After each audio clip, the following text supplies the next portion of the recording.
Hello, welcome. Thank you for joining us on this edition of News 2. Topping our newscast, the 2014 elections was one of the most eventful elections in the territory in recent years, and not always for the best of reasons. Now, one comprehensive document is out for public viewing, and it targets local election practices that have given us trouble last year. News 2's April Knight has more.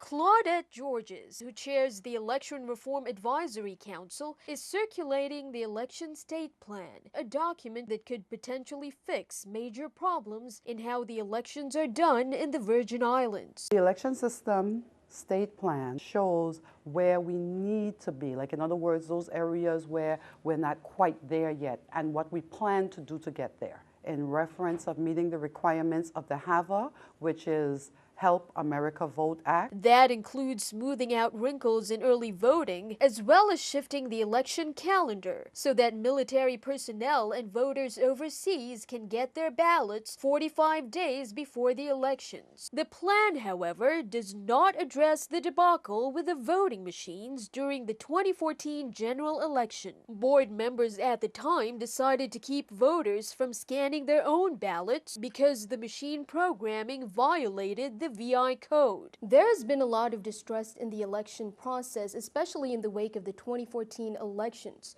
Do you think this document helps to fix that? Yes, it would, because there was some information that they weren't aware of, and now they're seeing it. For example, we have put the different policies that the board has referring to administrative complaints. We also talk about other policies that affects the board and also affect the public, and those things are in the state plan too. The 400-page election state plan could prove daunting, but Georgia says it's important that the residents pitch in. When it comes to doing public service, all you can do is present the product, and it's up to the public to go ahead and look at it. For News 2, I'm April Knight.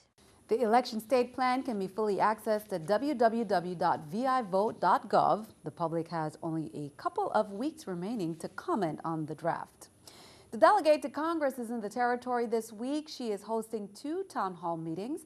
The first town hall is underway currently on St. Croix in the Great Hall on UVI's Albert Sheen campus. The second town hall is scheduled on St. Thomas Thursday, March 12 at 5:30 to 7 p.m. at Walkers by the Sea in Limburg Bay. The delegate is providing an update on the initiatives she has been working on since taking office, as well as gathering some feedback. Now, as we reported on Tuesday, the issue of voting rights for American citizens of U.S. territories was mentioned on HBO's Last Week with John Oliver, and we'll share more feedback from the delegate on this segment. This afternoon, Governor Kenneth Mapp was pleased to welcome Admiral Annie B. Andrews to Government House on St. Thomas.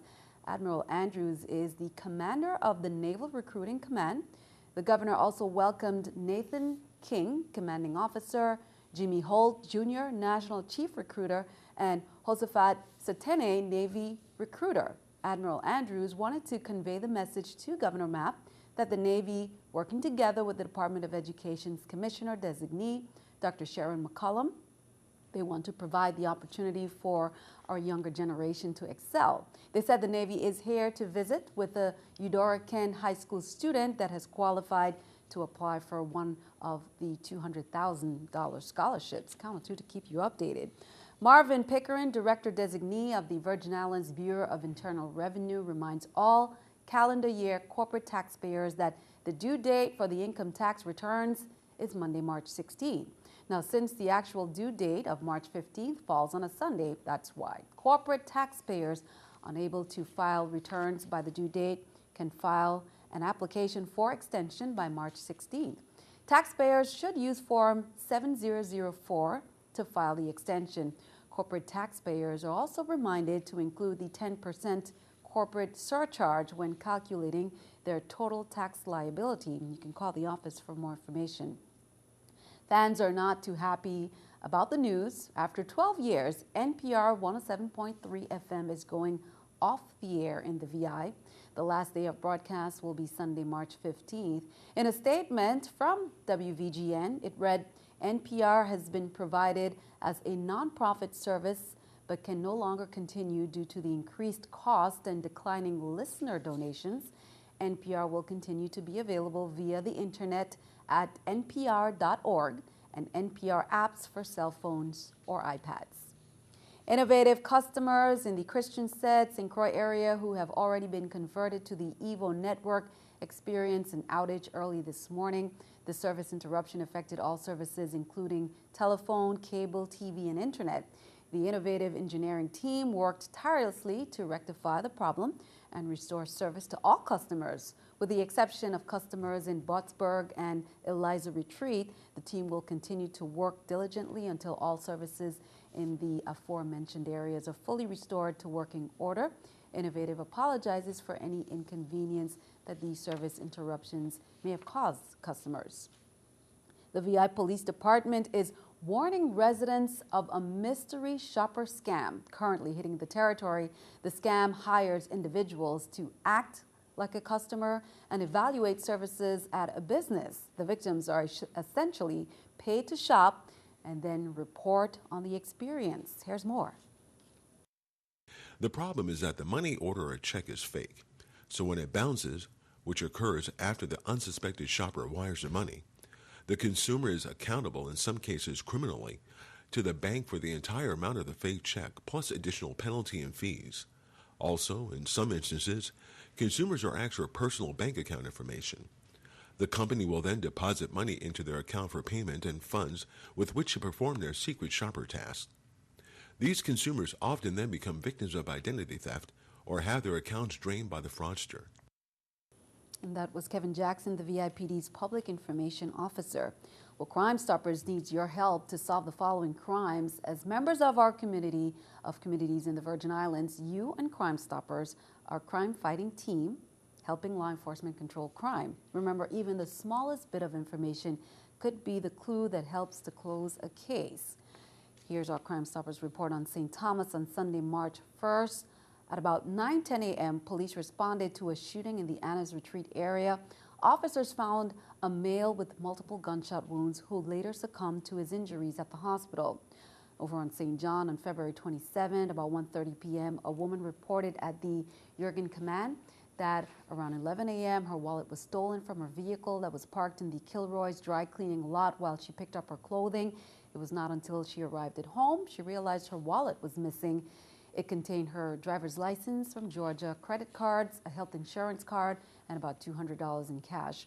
Now in St. Croix, major crime detectives continue to investigate the death of a man whose body was found by concerned citizens in shallow waters just south of Rainbow Beach about 10:30 a.m. on May 12, 2014.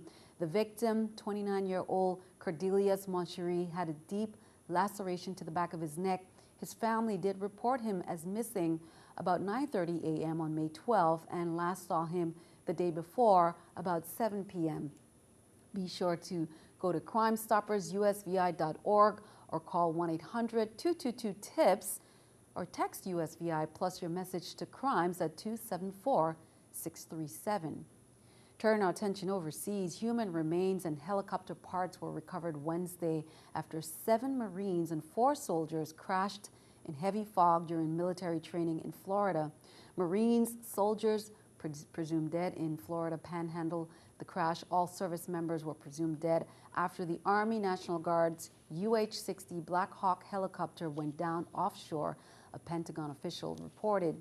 President Obama spoke with the military leaders involved and expressed his condolences to the families before saying he's confident of a detailed and thorough investigation.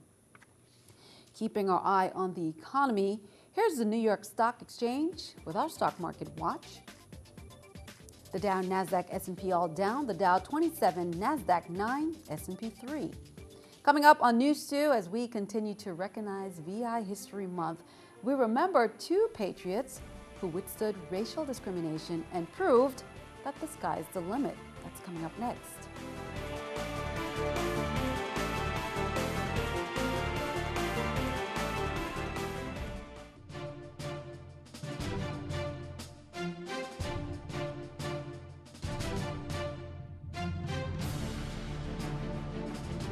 As we continue to recognize VI History Month, we remember 2 patriots who withstood racial discrimination and defied a nation that believed that blacks were unfit to fly. Here's more. Herbert H. Haywood and Henry E. Rolson were among the first generation of Americans growing up under the newly defined U.S. Virgin Islands after Denmark sold the island chain in 1917. Still, their patriotism was never questioned, as the two Crusians enlisted in 1941 and became members of the Tuskegee Airmen. Their incredible journey of perseverance as black men in the military has been the making of numerous Hollywood movies. He joined. Of course, he wasn't aware of what he was going to face in the States at that time. But he was of the character, as many of the airmen were, and those who went to serve did it for the country. Haywood and Rolson were honorably discharged after the war and ultimately returned to St. Croix. Both were elected to the legislature. Haywood also taught at his alma mater, the Christiansted High School. Rolson was also a business owner and served under Governor Melvin Evans as the administrator of St. Croix. Rolson was also the airport manager on St. Croix, the same airport that was renamed in his honor. Rolson died in 1981 and Haywood the following year, before any of the widespread recognition that came from their service. Well, thanks for that report, Michael. Both men were recognized posthumously when they received the Medal of Honor, Congress's highest honor, in 2008. The Boys and Girls Clubs of the Virgin Islands received a helping hand on Wednesday. Innovative donated $11,000 to the nonprofit organization that will go towards maintenance and repairs of the Christiansted location. Yes, the presentation by Innovative, I'd just like to thank them very much for being great corporate citizens. They've always been here for us since I came here for the last 20 years before I got here. Overall, we're very pleased with their history. They're very, very important in our community, and it's a proven program, nationally also. So it's a no-brainer for us to continue to support this. Innovative, I think everyone knows that we really support youth and educational initiatives, and this is a perfect example of when the community comes together, community, private sector, government, something wonderful can happen for our children. In other news, just a reminder to parents and students, classes will be dismissed early on Thursday at the Arthur Richards Junior High School due to professional development. Kent Moorhead, who is the principal of Arthur Richards Junior High, informs parents and guardians that students will be dismissed at 2:15 p.m. on Thursday. Principal Moorhead urges parents and guardians to be accountable for their children and regrets any inconvenience to parents. Meanwhile, parents of public school students in grades 3rd through 10th are being advised that the testing window for the online standardized test, Smarter Balance, will be available from Tuesday, March 17th to June 12, 2015. The testing window for 11th graders will go online from April 21st to June 12, 2015. In the meantime, the Virgin Islands Department of Education Assessment and Evaluation team is reaching out to parents to ensure that they are preparing their children to take the standardized examination, which will be administered in schools' computer labs. Schools across the U.S. mainland and territories are implementing the new academic standards that provide consistent guidelines in English and mathematics at each grade level and help prepare students for high school and, in turn, college and the workplace. We'll have more. Now, before we move on, just a quick note to you, our viewers, put this on your calendar. There will be a change in programming due to the 2015 NCAA Basketball Championships that will be aired here on CBS TV2. That's on Thursday and Friday, March 19th and 20th. News 2 will not be aired at its regularly scheduled times. Also, Thursday and Friday, March 26th and 27th, we will be back on air Monday, March 30th with our regular scheduled programming. Be sure to stick around. Your News 2 AccuWeather forecast is coming up next.